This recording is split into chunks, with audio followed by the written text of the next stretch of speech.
ठंडी चाय? हमारे पास बादाम है, किशमिश है, काजू है, अखरोट है। तुम्हारे पास क्या है? मेरे पास सेलो है, गर्मा गर्म चाय। सेलो वैक्यू स्टील की थर्मोसील टेक्नोलॉजी रखे गर्म को गर्म और ठंडे को ठंडा 24 घंटे। ये ठंडा भी रखता है? ठंडा लस्सी पिएगा? सेलो वैक्यू स्टील फ्लास्क रखे गर्म या ठंडा 24 घंटे।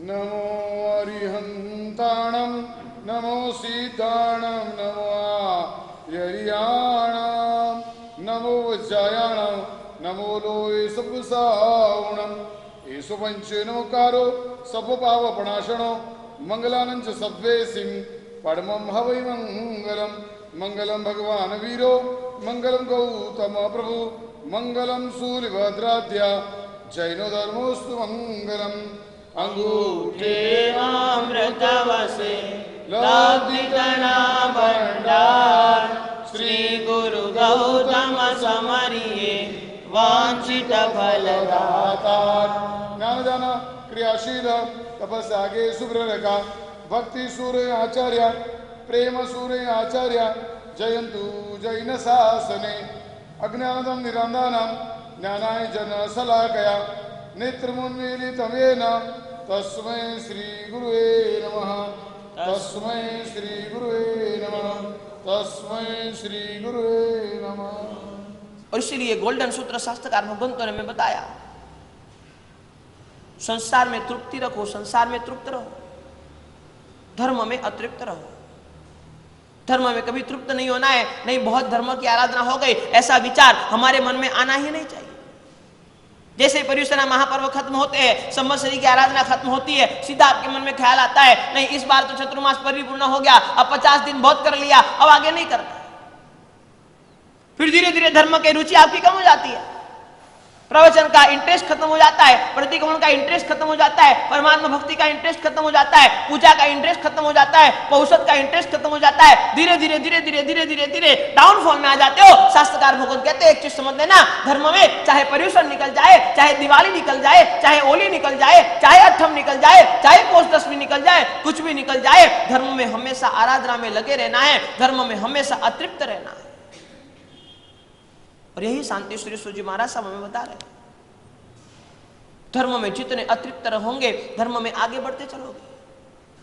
करीबन करीबन आज के समय में जितने भी आराधक गण है, आज के समय में जितने भी आराधक वर्ग है, चाहे भारत भर में यह प्रवचन सुन रहे लोग हैं, आराधना के क्षेत्र में उन्होंने खुद की एक सीमा बांध दी है, उसके आगे बढ़ने की उनकी कोशिश ही नहीं है। परमात्मा की पूजा हो जाती है, प्रवचन श्रवण हो जाता है, दो सामयिक हो जाती है, शायद से प्रतिक्रमण हो जाता है, गुरु भगवान की वंदना कर लेते, साता पूछ लेते, थोड़ी बहुत वैयावत कर लेते, हो गया। आपको लगता है कि नहीं मेरा धर्म हो गया। अरे अब रुक जाएगी तो प्रोग्रेस कैसे होगा? ठीक है, जितना करते हो उतनी अनुमोदना है, जो नहीं करता है उससे तो आप कई गुना ज्यादा करते हो, लेकिन रुकना नहीं है, हमेशा प्रोग्रेसिव रहना है, हमेशा प्रगतिशील रहना है। धर्म में कभी तृप्ति नहीं होनी चाहिए। और एक चीज समझ लेना, जिस दिन आपको लग गया ना अब बहुत हो गया, समझ लो उससे आगे आप नहीं जा पाओगे। और इसीलिए शास्त्रकार भगवंतों ने कहा है, शांति श्री सूजी महाराज साहब हमें यही चीज समझा रहे हैं। अभिमान बहुत भयानक है, ईगो बहुत भयंकर है। मैंने कल भी बताया था, संसार में जितने भी लोगों से आपकी दूरियां बनी है, संसार में जितने भी लोगों से आप दूर हुए हो, संसार में जितने भी लोगों से आपके मन मुटाव है, संसार में जितने भी लोगों से आपकी बोलचाल बंद है, संसार में जितने भी लोगों के सामने भी आप देखना पसंद नहीं करते, कहीं ना कहीं देख लेना, सबके मूल में मात्र और मात्र ईगो होगा और कुछ नहीं होगा। दो सगे भाई नहीं बोलते, एक माँ की कोख से जन्मे हुए दो सगे भाई बातचीत नहीं करते, मूल में ईगो होगा। भाई बहन का बनता नहीं है, मूल में ईगो होगा। चाहे निमित्त संपत्ति का हो, चाहे निमित्त घर का हो, चाहे निमित्त दौलत का हो, चाहे निमित्त जमीन का हो, लेकिन मूल में तो ईगो ही है। इसीलिए शास्त्रकार भगवंत ने स्पष्ट रूप से बता दिया, संसार में आप जितने लोगों से भी अभी दूर हो, आज की तारीख में जितने भी लोगों से दूर हुए हो, कहीं ना कहीं देख लेना वो इसके अंदर ईगो ही होगा और कुछ नहीं होगा।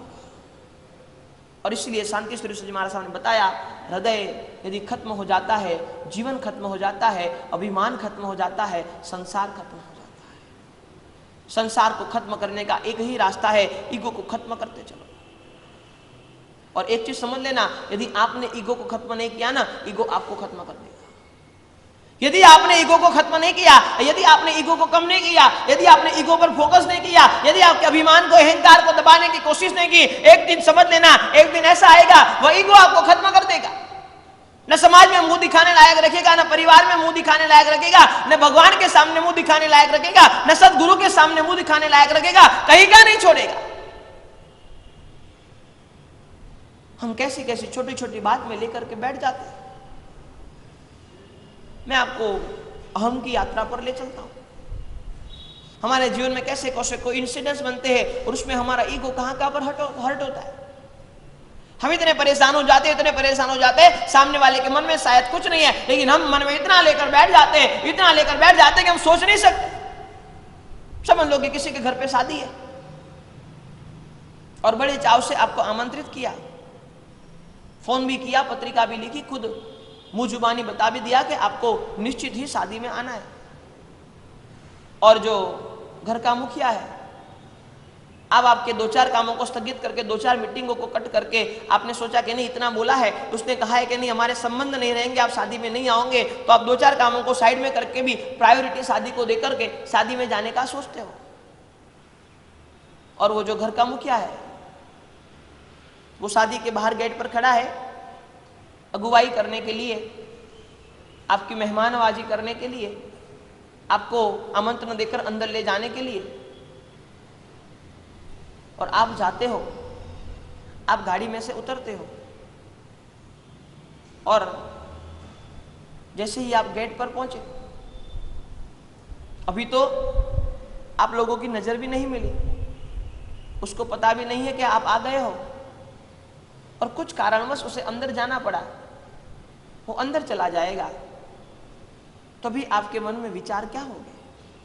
हर एक जगह पर मैं आपको ये अहम की यात्रा पर ले चलता हूं, हर एक जगह पर खुद को रखकर देख लेना। मैंने क्योंकि कल ही बताया था, अनुकूल परिस्थितियों में हमारा अहम ऊपर नहीं आता है, प्रतिकूल परिस्थितियों में निश्चित ऊपर आता है। और हमारी सच्ची पहचान प्रतिकूल परिस्थितियों में, कोई गाली देता है तभी हम कैसे पता चलता है, हम यहां से अच्छे अच्छे शब्द बोलते हैं, पता नहीं चलता आप कैसे हो। कोई यहां से बाहर निकलने के बाद में दो बुरे शब्द आपको सुनाएगा, तब जो आपका स्वरूप होगा ना, वो आपका असली स्वरूप है। यहां तो आप मुखोटा पहनकर बैठे हो, नहीं महाराज साहब के पास बैठे, अच्छे लगने चाहिए, हमारी छाप अच्छी होनी चाहिए, हमें महाराज साहब को लगना चाहिए कि नहीं ये जयपुर जवाहर नगर के श्रावक बहुत सज्जन है, बहुत सुशिक्षित है।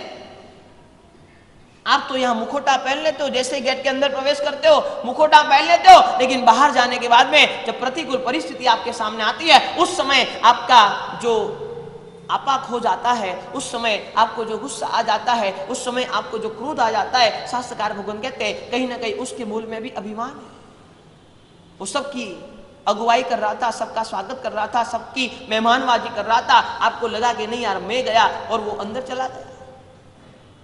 शायद उसके अंदर जाने का रीजन कोई और भी हो सकता है, उसको कुछ अगत्य का काम याद आ गया उसलिए भी अंदर गया, लेकिन आपको लगेगा कि नहीं मुझे बुलाया, मैं मेरी इतनी मीटिंग छोड़कर यहां पर आया, लेकिन मैं आया और वो अंदर चला गया। कभी कभी ऐसा हो जाता है, किसी पंगत में या संघ स्वामी वात्सल्य में आप खाना खाने बैठे हो और जो देने के लिए निकलते ना, भोजन को क्या बोलते, पुरस्कारी करने के लिए निकलते हैं, और समझ लो कि जो व्यक्ति निकला है उसके हाथ में मिठाई की थाली है, और मिठाई की थाली लेकर मिठाई देने के लिए वो निकला हुआ है। पूरी पंगत बैठी हुई है, एक के बाद एक, एक के बाद एक, एक के बाद एक को देते देते जाता है, और आपकी अगली थाली तक आया और मिठाई समाप्त हो गई। ठीक है, आपको लगा मिठाई समाप्त हो गई, कोई बात नहीं है, वापिस से आएगा। वह आदमी जाता है, वापिस से मिठाई की थाली लेकर के आता है, और उसका कुछ इंटेंस नहीं था, उसका कुछ जानबूझकर करना नहीं था, लेकिन उसकी कुछ समझ फिर ऐसी हो गई, उसको लगा कि आपकी थाली में उसने मिठाई डाल दी है, तो आपसे आगे से वो वापिस शुरू करता है। हर एक जगह पर खुद को रखना, यदि मेरे साथ ये घटना घटित होती है तो मैं क्या करूंगा, वो व्यक्ति के प्रति मेरा भाव क्या होगा, वो व्यक्ति के प्रति मेरे अंदर के विचार क्या होंगे, वो व्यक्ति के प्रति मेरे भीतर में क्या उठेगा। उसको तो पता नहीं था बेचारे को, उसके मन में भी नहीं था। वो तो खिलाने बैठा है, उसने लाभ लिया है, वो तो चाहता है कि आप ज्यादा से ज्यादा भोजन करो, लेकिन उसके मन में यह भ्रम हो गया कि नहीं, पिछली बार, कभी कभी भूल जाते हैं, नहीं मैं पिछली बार यहां देकर गया था। और आपके आगे से शुरू करेगा, आपके मन में अभिमान कहां आएगा। मैं आपको यात्रा पर ले चलता हूं, एक एक चीज को आप देखोगे, गौर करोगे। छोटी छोटी चीजें हमें बहुत परेशान करती है, बड़ी चीजें परेशान नहीं करती। मैंने पहले भी बताया था कि आपने डोनेशन कर दिया, संघ में सबसे बड़ा डोनेशन आपका है, उसके बाद में कई लोगों ने छोटा छोटा डोनेशन लिखवा दिया, लेकिन सबका नाम ले लिया, सबको धन्यवाद कर दिया, सबको साधुवाद दे दिया। गुरु भगवान ने भी व्याख्यान की पाठ से सबका नाम ले लिया। अरे श्रावक को छोड़ो, चलो आप ट्रस्टी को छोड़ो, महाराज साहब ने सबका नाम ले लिया, और लेकिन महाराज साहब ने आपका नाम नहीं लिया, तो महाराज साहब के प्रति आपके मन में भाव क्या उठेगा। आप पिछले दिन महाराज साहब को बता के गए, नहीं महाराज साहब मैंने ये 1 लाख रुपए का लाभ लिया है, बाकी किसी ने 50,000 का लिया, किसी ने 30,000 का लिया, किसी ने 20,000 का लिया, और महाराज साहब ने सबके नाम लेकर प्रशंसा की। कभी ये भाग्यशाली परिवार ने 51,000 का लाभ लिया, ये भाग्यशाली परिवार ने 27,000 का लाभ लिया, ये भाग्यशाली परिवार ने 72,000 का लाभ लिया, लेकिन आप महाराज साहब को पिछले दिन बोलकर गए, फिर भी महाराज साहब ने आपका नाम नहीं लिया, शायद से भूल गए, उनके दिमाग में से हट गया, उनके दिमाग में से निकल गया। वो महाराज साहब के प्रति, वो गुरु के प्रति आपके भाव क्या। एक चीज समझ लेना, अभिमान को खत्म नहीं किया, वो आपको खत्म कर देगा। अभिमान के चलते आप किसी के भी लिए द्वेष पाल लोगे, आप किसी के भी लिए बुरा सोच लोगे, आप किसी के भी लिए गलत विचार मन में ला लोगे। आपको लगेगा कि नहीं, मेरा यहाँ इंसल्ट हो रहा है, मेरे को यहाँ मेरा नीचा दिखा जा रहा है, मुझे यहाँ पे गलत बताया जा रहा है, इसीलिए मैं यहाँ नहीं खड़ा रह सकता। मैंने कल ही बताया था कि हमारा अभिमान कहां कहां हम चलाते। मंदिर में जाते तो अभिमान, गुरु के पास जाते हो तो अभिमान, संघ में जाते तो अभिमान, समाज में जाते तो अभिमान, हर एक जगह आपको लगता है कि नहीं, मेरा कुछ सम्मान होना चाहिए, मेरा आदर होना चाहिए, मुझे सब लोग संभाले, मुझे सब लोग बुलाए, सब लोग मेरी प्रशंसा करे। ये अभिमान आपको ले डूबेगा। और एक चीज समझ लेना, क्रोध का आयुष्य बहुत कम होता है, क्रोध का आयुष्य बहुत कम होता है, अभिमान का आयुष्य बहुत ज्यादा होता है। आप क्रोध ज्यादा नहीं कर सकते, 5 मिनट, 10 मिनट, 15 मिनट, आधा घंटा, 1 घंटा, फिर आप शांत हो जाओगे। चाहे आपका कितना भी गुस्सा आया हुआ है, चाहे आपको कितना भी क्रोध है, लेकिन आप ज्यादा क्रोध नहीं कर पाओगे, क्योंकि क्रोध का आयुष्य ज्यादा नहीं है। आपको पता है कि क्रोध करूंगा तो व्यापार में टिकना मुश्किल है, क्रोध करूंगा तो परिवार के साथ टिकना मुश्किल है, क्रोध करूंगा तो संघ में बैठना मुश्किल है, क्रोध करूंगा तो समाज में खड़े रहना मुश्किल है। आपको पता है, इसीलिए क्रोध आप ज्यादा नहीं कर सकते, आपकी कैपेसिटी नहीं है। ऐसा कभी तक नहीं हुआ कि 10 घंटे आदमी क्रोध में रहता है, 15 मिनट, 20 मिनट, आधा घंटा, पौना घंटा, फिर आदमी मन से शांत हो जाता है, ज्यादा क्रोध रहता नहीं है। लेकिन शास्त्रकार भगवान कहते हैं क्रोध का आयुष्य तो बहुत कम है, लेकिन ईगो का आयुष्य बहुत ज्यादा है। क्रोध 10 घंटे भी नहीं चलता, ईगो आपका 10 साल भी चल सकता है। क्रोध 10 घंटे में समाप्त होगा, ईगो आपका 10 साल में भी समाप्त होगा कि नहीं होगा, ये बहुत बड़ा प्रश्न है। इसीलिए शास्त्रकार भगवंत ने बता दिया कि नहीं, हमें अहंकार को तो छोड़ना ही होगा, क्योंकि सभी दोषों का यदि कोई मुख्य दोष है, सभी दोषों का जो कोई मूल है, तो वो अहंकार है, और वो अहंकार हमें छोड़ना पड़ेगा। बिना अहंकार छोड़े हम धर्म में आगे नहीं बढ़ पाते, बिना अहंकार छोड़े हम अध्यात्म के क्षेत्र में प्रगति नहीं कर पाएंगे। अरे शास्त्रकार भगवान कहते हैं आपका अभिमान चलता कहां है, सोचो तो सरा, कुछ सोचो तो सही कि आपका अभिमान कहां चलता है। प्रकृति के सामने चलता है, कुछ नहीं चलता। ये सुनामी आई, हजारों लाखों लोग चले गए, कोई कुछ नहीं कर पाया। ये कोरोना आया, हजारों लाखों लोग चले गए, हम कुछ नहीं कर पाते। बेबस लाचार बैठे हुए, हम कुछ नहीं कर सकते। अरे प्रकृति के सामने तेरा कुछ नहीं चलता। चाहे बारिश की मौसम हो, कितनी गर्मी होती हो, आप रोज सोचो बारिश आए, बारिश आए, बारिश आए, लेकिन हमारा कुछ नहीं चलता। वो जब आने वाली है तभी आएगी। अरे शास्त्रकार भगवान कहे सोच तो सही, तेरा अभिमान चलता कहां पर है। प्रकृति के सामने तेरा अभिमान नहीं चलता, रोग के सामने तेरा अभिमान नहीं चलता। डॉक्टर के पास चले जाओ, चाहे आप कितने ही अबजपति हो, चाहे कितने ही करोड़पति हो, चाहे कितनी संपत्ति के धारक हो, डॉक्टर के पास चले जाओ, डॉक्टर बता देते हैं कि 3rd स्टेज का कैंसर है, आपके पास 2 महीने के ज्यादा का समय नहीं है। अब क्या कर लोगे, क्या कर पाओगे आप। वहां का अभिमान कुछ काम नहीं आएगा, वहां का ईगो कुछ काम नहीं आएगा, सब खत्म हो जाएगा। प्रकृति के सामने आप लाचार हो, रोग के सामने आप लाचार हो, आप कुछ नहीं कर पाते, हमारा अभिमान वहां पर काम नहीं लगता, वहां हमारा ईगो वहां पर काम नहीं लगता। अरे प्रकृति और रोग की बात छोड़ो, चाहे भारत सरकार ने नोटबंदी की हो, चाहे जीएसटी लाए हो, आपको पसंद नहीं था, आपको जरा भी अच्छा नहीं लगा। आपने मन में चाहे उसके लिए कितना ही अच्छा बुला भरा बुला कहा होगा, लेकिन वहां पर भी आप लाचार हो। हमारी बहुत इच्छा है, महाराज साहब कोरोना के समय में सब कुछ खुल गया, लेकिन हमारे मंदिर नहीं खुल रहे, हम परमात्मा की पूजा नहीं कर पा रहे, हम परमात्मा के दर्शन नहीं कर पा रहे। परमेश्वरनाथ जैसे आराधना के दिन आएंगे, हम आराधना भी नहीं कर पाएंगे, लेकिन हम सरकार के सामने भी लाचार है, हमारा कुछ नहीं चलता। हमारा ईगो कहां चलता है, आप सोचो तो सही। एक जगह ऐसी नहीं है जहां आपका ईगो चलता है, ऐसी 2-4 जगह है जहां आप चलाने की कोशिश करते हो, लेकिन वहां पर भी चलता तो नहीं है। शास्त्रकार भगवान कहते हैं कि कल ही जैसे बताया था, पागल आदमी का पहला लक्षण उसकी पहचान भूल जाता है। वो सोचता है मैं दुनिया बदल दूंगा, वो सोचता है मैं ये बदल दूंगा, ये सोचता है मैं कानून बदल लूंगा, मैं इसको जेब में रख लूंगा, मैं ये कर लूंगा, मैं वो कर लूंगा। अरे शांति श्री सूर्य महाराज सब कहते हैं कुछ बदलने की जरूरत नहीं है, खुद में बदलाव ला दे, जीवन दुनिया पूरी बदल जाए। दुनिया को बदलने की कोशिश न करो, खुद बदल जाओ। दुनिया को बदलने की कोशिश में कितने लोग आए, कितने चले गए, किसी का कुछ पता तक नहीं है। लेकिन जब खुद बदल जाएंगे तो निश्चित ही हमारा कल्याण हो सकता है, निश्चित ही हम आगे बढ़ सकते हैं। और इसीलिए शास्त्रकार भगवान ने कहा ईगो को तो निकालना ही पड़ेगा। ठंडी चाय? हमारे पास बादाम है, किशमिश है, काजू है, अखरोट है। तुम्हारे पास क्या है?